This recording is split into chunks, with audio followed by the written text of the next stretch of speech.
இது அபிகன் அத்தியாயம் 2. மேகங்கள் சூழ்வது ஏனோ. எனது புத்தகமான வீணான வீட்டில் எனக்கு அளவற்ற புகழை தேடிக்கொண்டிருந்தது. முகநூல் வாயிலாக அதனை பற்றிய கருத்துகளும் பாராட்டுகளும் குவிந்த வண்ணம் இருந்தது. புகழை கொடுத்த அதே புத்தகம் பிரச்சனையையும் கொடுத்தது. அந்த கதையில் வரும் கதாபாத்திரத்தில் இருக்கும் ஒரு பெண்ணை ஏன் இவ்வளவு கொடுமைக்கு உள்ளாக்குகிறீர்கள் என்று ஒரு வாசகர் என்னை கழுவி தகாத வார்த்தையில் திட்டி வைத்தார். அட என்னடா, நானே அந்த பெண்ணை இவ்வளவு நேசிக்கவில்லையே. என்னவோ அவர் தன் காதலியை நான் கொடுமை செய்து விட்டது போல அவருக்கு அவ்வளவு கோபம். ஐயோ, அப்பிரச்சனை மூளையில் ஒரு எழுத்தாளராக இருந்த என்னை மாநில பிரபலமாக்கிவிட்டது என்றே சொல்லலாம். என்னை தேடி எனக்கென்றே சிக்கல்கள். தலை சீவி இஸ்திரி செய்த சட்டையில் ஆண் ரூபத்தில் வருவதே வேலையாய் போயிற்று. இதுவோ ஒரு சிறுபிள்ளை விளையாட்டை போல் உள்ளது. சிவபெருமானே, உனக்கு ஏன் என் மீது இவ்வளவு அளவு கடந்த அன்பு? இதிலே ஒரு பெரிய நகைச்சுவை என்னவென்றால், அந்த பெண்ணிற்கு நீதி கேட்டு அந்த நபர் நீதிமன்ற வாசலை அடைந்திருக்கிறார். ஒரு மாவட்ட ஆட்சியர் மீது புகார் கொடுத்து நீதிமன்ற வாசல் வரைக்கும் வர வைத்து விட்டார். ஆர்டர் ஆர்டர் ஆர்டர் என நீதிபதி அவர்கள் நீதிமன்றத்தை அமைதிப்படுத்தினார். எனக்கு அவன் மீது இருந்த கோபத்திற்கு அவன் தலையை பிளக்க வேண்டி என் மனம் தவித்தது. ஆனால் நீதிமன்றத்திற்கும் நான் செய்யும் தொழிலுக்கும் மரியாதை தந்து மௌனம் காத்து நின்றேன். சரியாக அவன் முகம் பார்க்கவில்லைதான், ஆனால் உயரமான தோற்றம், சுருட்டை முடி, தாடி மீசை இல்லை, மிகவும் கூர்மையான தாவங்கட்டை. அவனை தோழிகளிடம் காட்டினால், இந்தாடா எனக்கு தாலி கட்டு, வா குடும்பம் நடத்துவோம் என்பாள்.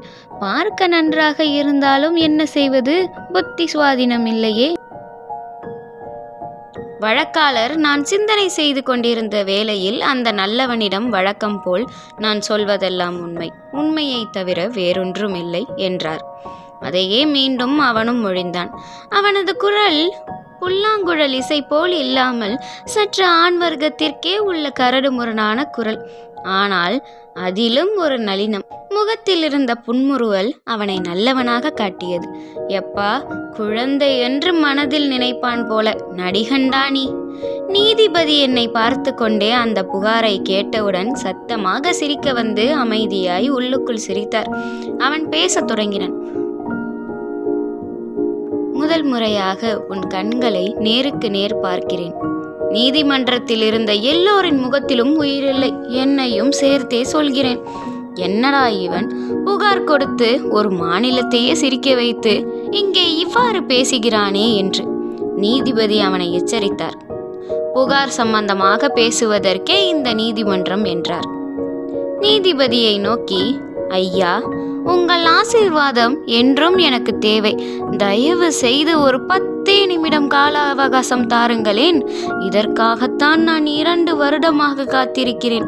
காதல் வழி புரிந்து கொள்ளவும் என்றான். நீதிபதி தலையை அசைத்தார். வழக்காளர் சென்று இருக்கையில் அமர்ந்தார். அட பாவிகளா, எல்லோரும் என்ன செய்கிறீர்கள்? உங்களுக்கும் காதல் தோல்வியா? அட கஷ்டமே. மீண்டும் என்னை அவனது கருவிழிகள் நோக்கியது. யாருக்கும் அஞ்சாத நான் அப்பார்வைகள் என்னை நிலை தடுமாற செய்தது. பயத்தில் கால் கைகள் உறைந்தன. பற்கள் பாதி நடனமாடியது. அடுத்தென்ன பேச போகிறானோ அந்த செங்கல் சைக்கோ. நீ என்னை மனதில் போட்டு வறுத்து நிலக்கடலை போல மென்றிருப்பாய், எனக்கு தெரியும். தினமும் கனவில் நீ என்னை மெல்கிறாயே, அது உனக்கு தெரியுமா? அது யார் பொறுப்பு சொல்? அடே, அதற்கு நான் எப்படியடா பொறுப்பாவேன்? என் மனக்குமரல் சொல்ல முடியாமல் அவனை பார்த்தேன். மது போதையை வெறுத்த நான் இந்த மனித போதையை நேசித்தேன். எதற்காக சொல்? நீ என்னை நேசிக்காவிடனும் நான் உன்னை நேசிக்கிறேன். நீ விரும்பும் இந்த சட்டத்தின் சாட்சியாக, நீதிபதி, வழக்காளர்கள், காவலர்கள் சாட்சியாக நான் உன்னை தவிர வேறு யாரையும், எந்த பெண்ணையும் நேசிக்க மாட்டேன். நான் எடுத்த இந்த மானிட பிறவியில் நீதான் எனக்கு மனைவி. அப்படி இல்லாவிடில் நீ விரும்பும் அந்த காஃபி கோப்பையாக என்னை நினைத்துக் கொள்ளேன். எல்லோரும் சிரித்தனர். குற்றவாளி கொண்டிலிருந்து நகர்ந்து வெளியேறி மௌனமாக நடக்கத் தொடங்கினேன். தூரத்தில் அவன் குரல், ஒரு கோப்பை காப்பி பகிரும் உரிமை கூடவா இந்த பக்தனுக்கு இல்லை? சற்று திரும்பி பார்த்து மொழிந்தேன். இந்த மனதை ஏற்கனவே பட்டா போட்டு விற்று வீணாகிவிட்டது. யாருக்கும் விற்பனைக்கு தருவதாக இல்லை. உனது புனிதமான காதலை உண்மையான அன்புக்கு ஏங்கும் ஒரு உயிரிடம் கொடு என்று சொல்லி அங்கிருந்து மீண்டும் நடக்கத் தொடங்கினேன். கண்ணீர் துளி எல்லாம் எனது 20 வயதிலேயே வற்றி போயின. ஆதலால் இந்த காதலால் எனக்கு உணர்ச்சி பொங்கவில்லை. அவனது காதல் யாருக்காவது பயன்படட்டும், எனக்கு அவன் வேண்டாம், வேண்டாம், வேண்டவே வேண்டாம் என எனக்கே நான் சொல்லிக்கொண்டேன். அன்று மாலை எனது மெரூன் கலர் ஸ்கூட்டியை எடுத்துக்கொண்டு எனது ஊர் பக்கமாக சென்றேன். நான் பணிபுரியும் மாவட்டத்திலிருந்து ஒரு 70 கிலோமீட்டர் தொலைவு இருக்கும். அது ஒரு அக்டோபர் மாதம். மழை பெய்து முடிந்து ரம்மியமான சுற்றுச்சூழல். வயல்வெளியும் தென்னை மரங்களும் நீல மேகமும் என்னை கட்டி இழுத்தன. என்னவோ தெரியவில்லை, இந்த ரம்மியம் என்னை அதன் குழந்தையாகவே நினைக்கிறதோ என்னவோ. உன்னை ரசித்து கொண்டு வருவதுதான் என் வழக்கம். ஆனால் என் மனம் சற்று சஞ்சலப்பட்டிருக்கிறது. மீண்டும் என் வாழ்வில் ஒரு ஆண். அவனை போன்ற ஆணுக்கு எப்பேற்பட்ட பெண்ணும் கரைந்து விடுவாள். நான் மட்டும் என்ன விதிவிலக்கா என்றால் ஆம். நான் அவன் வலையில் சிக்கவில்லை. அவன் 2 ஆண்டுகள் எவ்வாறு என்னை காதலித்தான். நான் ஒன்றும் இந்த இயற்கையைப் போல அவ்வளவு அழகில்லையே. பருமனான உடலில் பாதி, கண்களும் வில் போன்ற இல்லாவிடினும் விளக்கமார் குச்சியில் செய்தது போல கூட இருக்காது. பின்பு ஏன் அவன் என்னை காதல் செய்ய வேண்டும்? ஏதாவது திட்டம் தீட்டுகிறானோ? பணம் பறிக்க வந்திருப்பானோ? பயத்தில் இவ்வாறு பேசியிருப்பானோ? அடச்சி, என்ன என் மனம் இது பித்து கொண்டு யோசிக்கிறது. அவனை பற்றி சிந்திக்க கூடாது, நிறுத்தி விடுவோம் என எனது அந்த 70 கிலோமீட்டர் பயணம் அரை நொடி போல் ஆனது. வீட்டிற்குள் வந்து நுழைந்தேன். என் வாழ்வில் நிம்மதியை அள்ளி தந்த இடம்.